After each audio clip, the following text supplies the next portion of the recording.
Welcome. If you've ever felt overwhelmed by system design, you're not alone. Today, we'll break down 30 essential concepts that make system design approachable and practical. Whether you're a beginner or brushing up on your knowledge, understanding these ideas will help you build robust, scalable, and efficient systems. Let's start with the basics and gradually move into more advanced topics, ensuring a smooth learning journey. By the end, you'll see how these concepts connect and why mastering them is crucial for any developer or architect. Ready to dive in? Let's begin with the foundation, client-server architecture. At the heart of most modern systems lies the client-server architecture. In this model, clients, like your web browser or mobile app, send requests to servers, which process those requests and return responses. This separation allows for centralized management, improved security, and easier scaling. Understanding how clients and servers interact is fundamental to designing any distributed system. As we move forward, keep this structure in mind, as many other concepts build upon it. Next, let's explore how devices identify each other on a network, IP addresses. Every device connected to a network is assigned an IP address, which acts like a digital home address. This unique identifier allows data to find its way to the right destination, whether you're accessing a website or sending an email. There are two main types, IPv4 and IPv6, with IPv6 providing a much larger address space. Understanding IP addresses is crucial for troubleshooting connectivity issues and designing scalable networks. Now, let's see how domain names are translated into these addresses using DNS.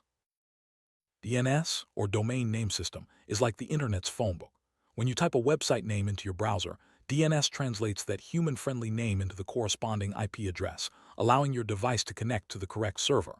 This process happens behind the scenes in milliseconds, making the web easy to navigate. Without DNS, we'd have to remember long strings of numbers for every site we visit.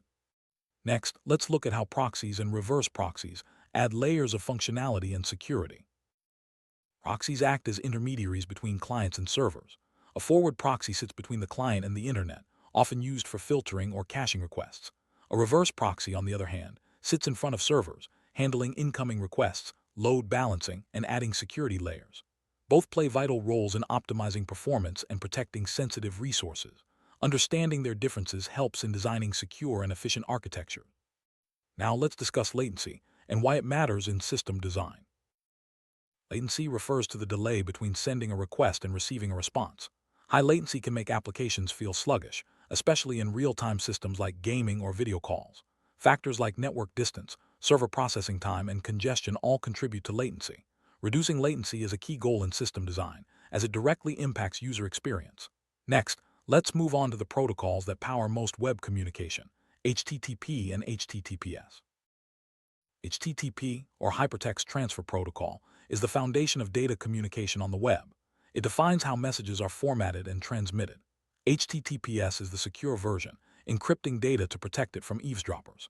Most modern websites use HTTPS to ensure privacy and security.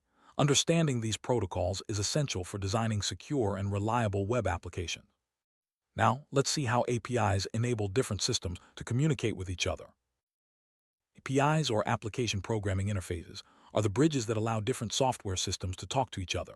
They define a set of rules for requests and responses, making integration possible between services, platforms, and devices. APIs are everywhere, from social media logins to payment gateways. Designing clear and robust APIs is a cornerstone of modern system architecture. Next, let's dive into two popular API styles, REST and GraphQL. REST, or Representational State Transfer, is a widely used architectural style for designing networked applications. REST APIs use standard HTTP methods like GET, POST, PUT, and DELETE to perform operations on resources. They're stateless, meaning each request contains all the information needed to process it. REST's simplicity and scalability have made it a favorite for web services. Now, let's compare it to a newer approach, GraphQL. GraphQL is an alternative to REST that allows clients to specify exactly what data they need, reducing overfetching and underfetching. Instead of multiple endpoints, GraphQL exposes a single endpoint and uses queries to retrieve data. This flexibility makes it popular for complex applications with diverse data needs. Understanding both REST and GraphQL helps you choose the right tool for your project. Next, let's explore databases, the backbone of data storage. Databases are where applications store, retrieve, and manage data. They come in many forms, from traditional relational databases to modern NoSQL solutions. Choosing the right database affects performance, scalability, and reliability. Understanding how databases work is essential for any system designer. Next, we'll compare two major types, SQL and NoSQL databases. SQL databases, like MySQL and PostgreSQL, use structured tables and support complex queries. They're great for transactional systems where data consistency is critical. NoSQL databases, like MongoDB and Cassandra, offer flexible schemas and scale easily, making them ideal for big data and real-time applications. Knowing when to use each type is key to building efficient systems. Next, let's discuss scaling strategies, vertical and horizontal scaling. Vertical scaling means adding more power, like CPU or memory, to a single server. It's straightforward and often the first step to handle increased load. However, there's a limit to how much you can scale vertically before hitting hardware or cost constraints. Understanding vertical scaling helps you make quick improvements, but for long-term growth, horizontal scaling is often necessary. Let's see how that works next. Horizontal scaling involves adding more servers to distribute the load. This approach allows systems to handle much larger volumes of traffic and data. It's more complex than vertical scaling, requiring strategies for data distribution and coordination. Most large-scale systems rely on horizontal scaling for resilience and growth. Now, let's talk about load balancers, which make horizontal scaling possible. Load balancers distribute incoming traffic across multiple servers, ensuring no single server is overwhelmed. They improve reliability, performance, and fault tolerance. Load balancers can operate at different layers, network, transport, or application, depending on the needs of your system. Mastering load balancing is essential for building scalable and resilient architectures. Next, let's see how database indexing speeds up data retrieval. Indexing is like creating a shortcut for your database. By organizing data in a way that makes searches faster, indexes can dramatically improve query performance. However, too many indexes can slow down writes and increase storage needs. Balancing indexing strategies is key to maintaining both speed and efficiency. Now, let's discuss replication and how it boosts reliability. Replication involves copying data across multiple servers or locations. This ensures that if one server fails, others can take over, minimizing downtime and data loss. Replication is crucial for high-availability systems and disaster recovery. It also helps distribute read loads across servers. Next, let's look at sharding, another technique for handling large datasets. Sharding splits large databases into smaller, more manageable pieces called shards. Each shard holds a subset of the data, allowing the system to scale horizontally and handle massive datasets. Sharding introduces complexity in data distribution and consistency, but it's essential for high-traffic applications.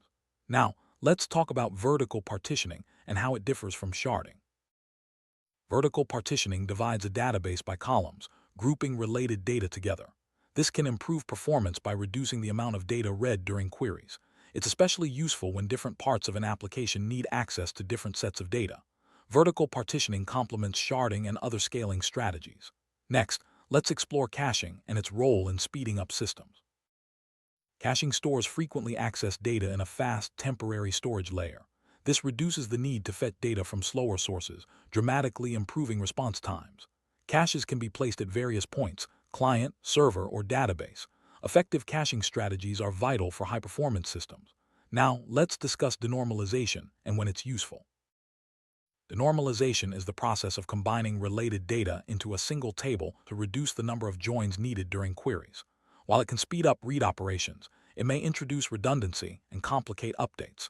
Denormalization is often used in systems where read performance is more critical than write efficiency. Next, let's look at the CAP theorem and its implications for distributed systems. The CAP theorem states that in a distributed system, you can only guarantee 2 out of 3: consistency, availability, and partition tolerance. This means you must make trade-offs based on your system's needs. For example, some databases prioritize availability and partition tolerance over strict consistency. Understanding the CAP theorem helps you make informed architectural decisions. Now, let's discuss blob storage and its uses. Blob storage is designed for storing large, unstructured data like images, videos, and backups. It's scalable and cost-effective, making it ideal for media-heavy applications. Blob storage services, such as Amazon S3 or Azure Blob Storage, provide reliable and secure ways to manage massive files. Next, let's see how CDNs help deliver content quickly around the globe. Content Delivery Network, or CDN, distributes content across multiple servers worldwide. When users request content, it's delivered from the nearest server, reducing latency and improving load times. CDNs are essential for websites and apps with global audiences, ensuring fast and reliable access to resources. Now, let's talk about real-time communication with WebSockets. WebSockets enable two-way, real-time communication between clients and servers. Unlike traditional HTTP, which is request-response-based, WebSockets keep a persistent connection open, allowing instant data exchange. This is crucial for chat apps, live updates, and online gaming. Next, let's look at webhooks and how they automate workflows. Webhooks allow systems to notify each other automatically when specific events occur. For example, a payment gateway can send a webhook to your app when a transaction is completed. This enables real-time automation and integration between services. Webhooks are lightweight and easy to implement, making them popular for connecting different platforms. Next, let's discuss microservices and their impact on system design. Microservices break down applications into small, independent services that communicate over APIs. Each service handles a specific business function, making development, deployment, and scaling easier. Microservices promote flexibility and resilience, but require careful coordination and monitoring. Understanding this architecture is key for building modern, scalable systems. Now, let's see how message queues help manage communication between services. Message queues enable asynchronous communication between different parts of a system. They temporarily store messages until the receiving service is ready to process them. This decouples components, improves reliability, and helps handle spikes in traffic. Popular message queue systems include and Kafka. Next, let's discuss rate limiting and why it's important for APIs. Rate limiting controls how many requests a user or system can make in a given period. This protects your APIs from abuse, prevents server overload, and ensures fair usage. Implementing rate limiting is essential for maintaining system stability and security. Now, let's look at API gateways and their role in managing microservices. An API gateway acts as a single entry point for all client requests to your microservices. It handles tasks like authentication, rate limiting, and routing, simplifying client interactions and improving security. API gateways are essential for managing complex microservice architectures. Next, let's discuss idempotency and its importance in reliable systems. Idempotency means that making the same request multiple times produces the same result. This is crucial for operations like payments or updates, where duplicate requests could cause problems. Designing idempotent APIs ensures reliability and prevents unintended side effects. Now, let's recap what we've covered so far and see how these concepts fit together. Now that we've explored these 30 system design concepts, it's important to see how they interconnect. For example, microservices rely on APIs, which in turn benefit from rate limiting, gateways, and idempotency. Databases, scaling strategies, and caching all work together to ensure performance and reliability. Understanding these relationships helps you design systems that are robust, scalable, and maintainable. Let's look at a practical example that brings several of these concepts together. Imagine designing an e-commerce platform. You'd use client-server architecture for user interactions, APIs for communication, and databases to store product and order data. Load balancers distribute traffic, while caching speeds up product searches. Rate limiting protects your checkout API, and an API gateway manages all service requests. Replication and sharding ensure your database scales with demand. This example shows how these concepts come together in real-world systems. Even with a solid understanding of these concepts, it's easy to make mistakes. Common pitfalls include overcomplicating architecture, neglecting security, or failing to plan for scaling.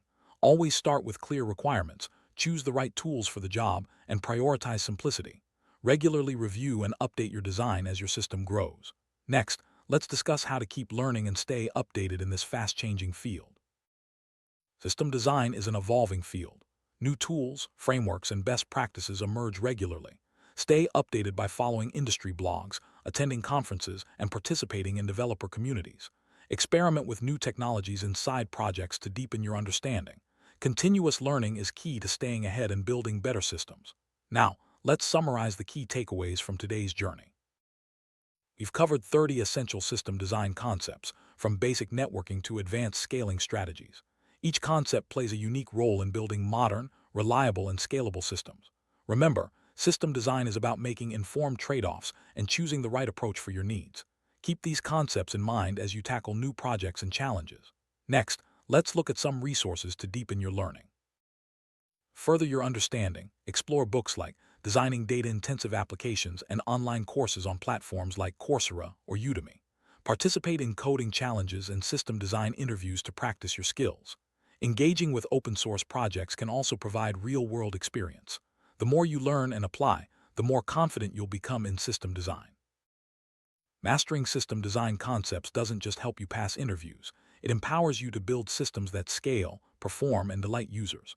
Whether you're working on a startup or a large enterprise application, these principles are universally valuable. As technology evolves, your foundation in system design will help you adapt and innovate. Let's look at how these skills translate into career growth. Understanding system design opens doors to advanced roles in software engineering, architecture, and technical leadership. It sets you apart in interviews and helps you contribute meaningfully to your team. As you gain experience, you'll be able to mentor others and influence architectural decisions. System design is a lifelong skill that grows with you. Next, let's address some common questions beginners have. Beginners often ask, where should I start? Focus on understanding the basics, client-server architecture, databases, and APIs. Practice by designing simple systems and gradually add complexity. Don't worry about mastering everything at once. Learning is a process. Use online resources, join study groups, and seek feedback from experienced engineers. With persistence, you'll build a strong foundation.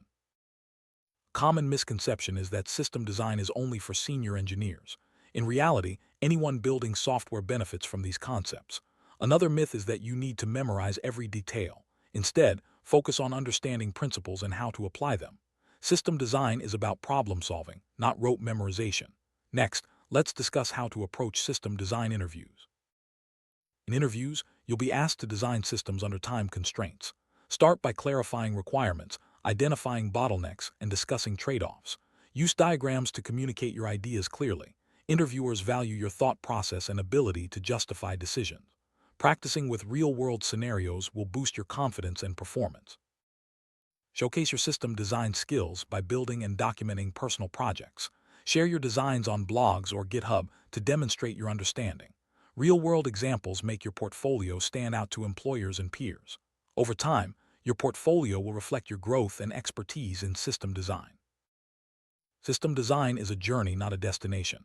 Regularly review your past projects, seek feedback, and stay curious.